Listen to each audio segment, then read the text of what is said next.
Hello everyone, আজ অনেক দিন পর তোমাদের সাথে আমার ডেলি লাইফের একটা ছোট্ট মিনি ব্লগ শেয়ার করব।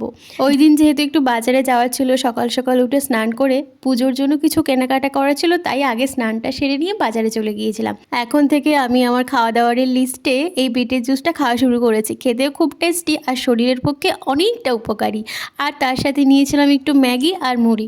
সকালের খাওয়া দাওয়ার কমপ্লিট করে বিকেলের আবদার ছিল বর্মশাইয়ের চিকেন কষা আর তার সাথে সরু চালের ভাত খাবে। এখন তারই প্রিপারেশন চলছে। শাশুড়ি মা বললো আমি ভাতটা করে নিচ্ছি, তুই চিকেনটা করে নে। আর সত্যি বলতে আমি আগের বারে এসে প্রথমবার চিকেন বানিয়েছিলাম, সেটা কিন্তু এবারই সবাই খুব ভালো খেয়েছিল। আর এটা বোধহয় আমার সেকেন্ড টাইম। জানো তো, বরাবরই আমার রান্না করতে একদমই ভালো লাগতো না। রান্না করা বাদ দিয়ে তুমি আমায় ঘরের যতই কাজ দাও না কেন, আমি সবটা পরিপাটি করে করে দিতে রাজি আছি। কেন জানি না, এখন কিন্তু আমার রান্নার প্রতি একটু একটু ভালোবাসা জন্মাচ্ছে। তো দেখো, গল্প করতে করতে আমার চিকেন কষা কিন্তু রেডি হয়ে গেছে। তো চলো আজকের মতো আসছি, টাটা।